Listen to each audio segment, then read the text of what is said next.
At the Cairo University. Good afternoon to you, sir. Hello, good afternoon. Good afternoon to you, Dr. Roshdy. Doctor, at the time of the multiple overlapping and challenges globally, from the climate change to the energy shocks to rising the inflation and the cost of living crisis, the African Continental Free Trade Area offers promise not only for the region but for the whole world. Can you tell us more about the trade agreement? Actually, would like to start my speech today with one of the famous quotes for this: the only economy, the life of the truth. In this world, our life is quite dynamic, and we have a lot of challenges. And the AFC, FTA, actually one of the most important things nowadays in this challenging economy and challenging situation, which is raising inflation. Let me quote you: in raising inflation and cost of living crisis, and a lot of challenges. First of all, I would like to start with one of the most important agreements or unions that try to help the African country in a different way, which is the AFCFTA, which is the world's largest free trade area, bringing together the, as far as I recall, 55 countries of the African Union, and as far as I recall, 8 regional economic communities. The overall mandate of the AFCFTA is to create a single continental market with a population of about, as far as I recall, 1.3 billion people and a combined GDP of approximately 3.4 trillion. The FTA is one of the flagship projects of Agenda 2063.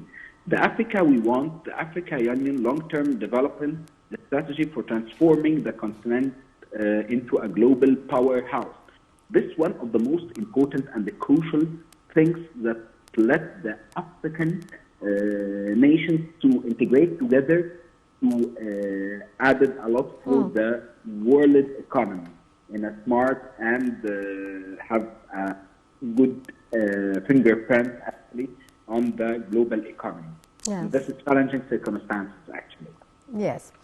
How, from your point of view, Doctor, Africa's free trade area is an opportunity for recovery and development in the continent? It's a good question actually. The part of its mandate, the FTA, is to eliminate trade barriers and boost Africa trade. In particular, is to advance trade in value-added production across all service sectors of African economy. Actually, the AFCFTA will contribute to establishing regional value chain. Let me say integrated regional value chain, enabling investment, job creation. The practical implementation of the AFCFTA has the potential to foster industrialization, job creation, and investment, thus enhancing competitiveness of the African in the medium to long term. And actually, AFCFTA entered into force, as far as I recall, on May 30, 2019, after 24 member states deposited their installments of extractions following a series of continuous continental engagements stemming since 2012, with a strategic objective to add for the global economy and enhance the competitiveness of African continent and bring more FDI to this potential continent. Dr. Roshdy, how do you view here Egypt's keenness on the success of the agreement, especially that Egypt was among the first African countries to outline the obligations to the agreement to the African Union Secretary, and was also one of the first to ratify the agreement in April 2019? Actually, in the last decades, Egypt playing a vital role in the African continent Actually, the African continental free trade area has the potential to be a game changer, and I would like to highlight this loudly. Has the potential to be a game changer for the continent and for Egypt. The result of a longer process of continental integration, AFCFTA could and should be a powerful tool for supporting, let me count, development and upgrading of industrial capabilities on the continent, benefiting from enhanced continental ties, however, not an automatic process, and targeted national strategies will be needed to make the most of integrated Africa. Yeah. This fourth chapter of the PTPR of Egypt presents a snapshot on AFCFTA clarified the potential opportunities it offers for Egypt and identifies key policy areas to make most of it. Africa is actually among the world's least integrated continent and region. Inter-regional trade of the continent stands, as far as I recall, at 15%. If we compare it to Europe, for example, can you imagine that it's 67% yes. and we are 15%. For South Asia, it's 52%. So we have a great potential to increase our export.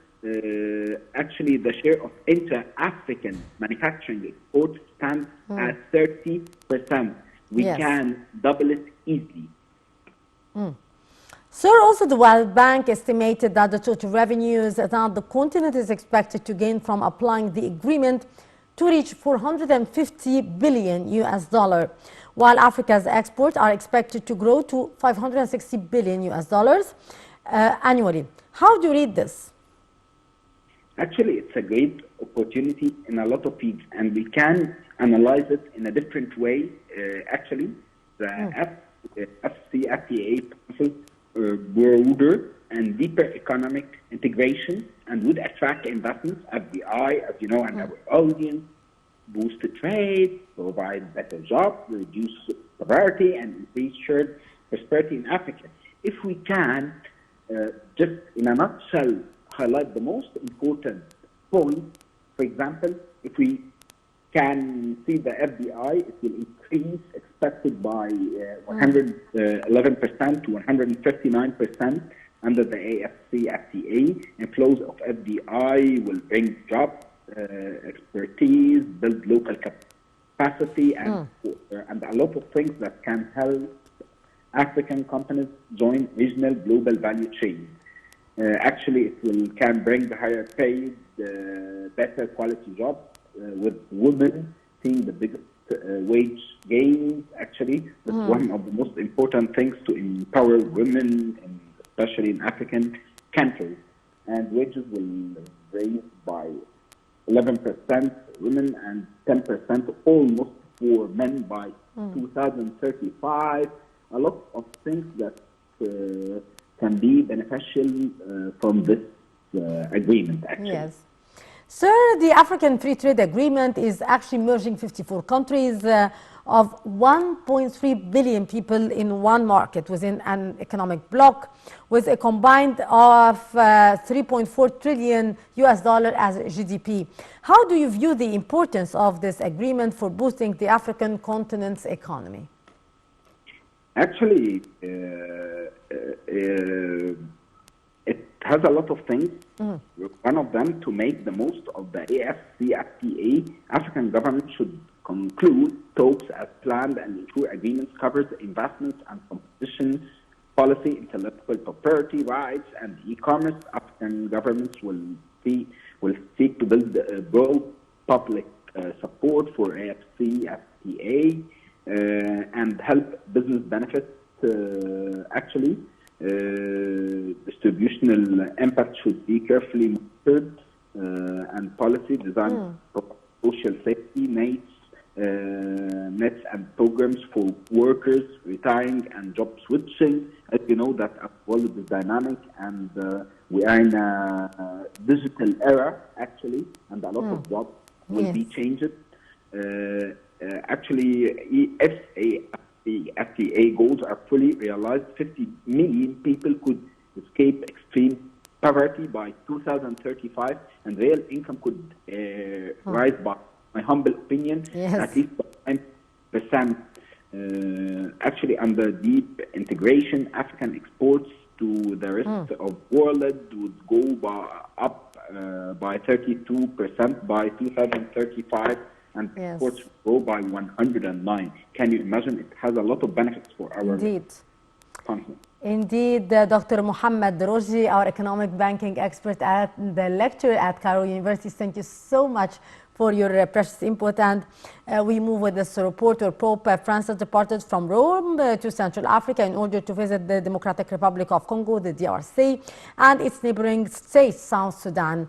Pope Francis' visit to Africa comes at a defining moment for his papacy and for the Catholic Church worldwide. His visit to Africa will highlight the intense participation of women within the African social communities.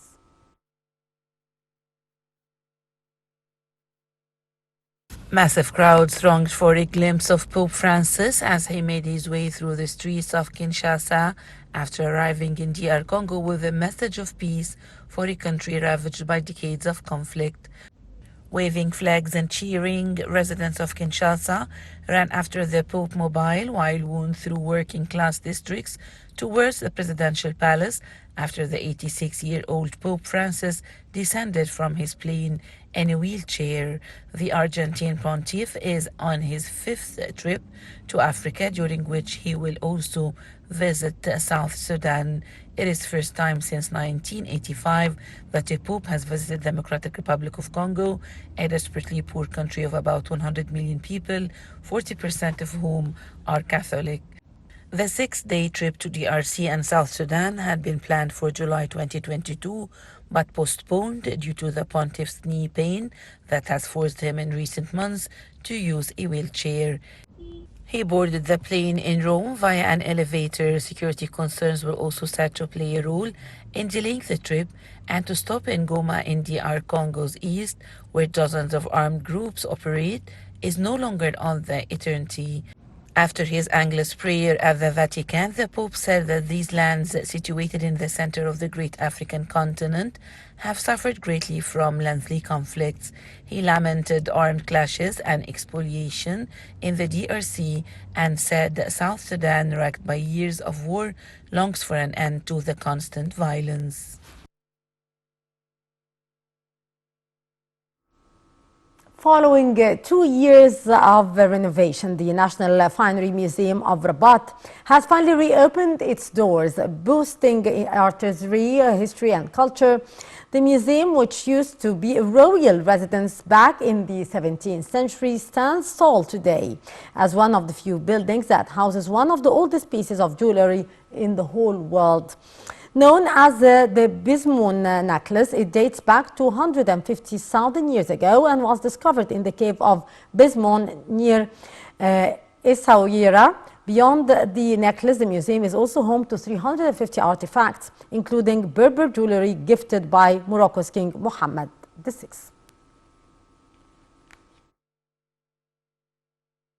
Is the oldest piece of jewelry in the world. It is on display at the National Finery Museum in Rabat, Morocco, a building which has reopened its doors after years of renovations. The necklace, made of 32 perforated shells, was found in 2019 in the Bismoon cave near Issouria. The museum has artistic, cultural, and historical value. Before hosting exhibitions, it was a princely residence in the 17th century. The building has been a museum since 1915, and it was called Odaya Museum until 2006. The renovation work started in early 2020 and ended in late 2022. Now called National Finery Museum, the building was inaugurated in early January.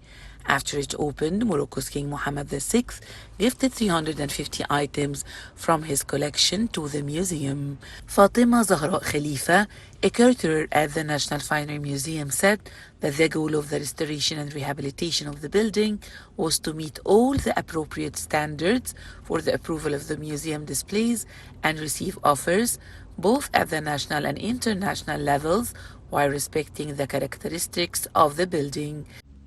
She added that there were workshops through which the selection, inventory, and maintenance of the continent took place in order to enrich these exhibitions without forgetting King Mohammed VI's gift that he made available to people. In total, 8,000 objects are on display in the museum, from jewelry to costumes, bags, belts, and shoes. Since its reopening, the museum has welcomed more than 11,000 daily visitors. Rabat residents are also proud of this place and have noticed the facelift. Well, with that, our dear viewers, we come to the end of this edition of Africa Today. Many thanks for watching.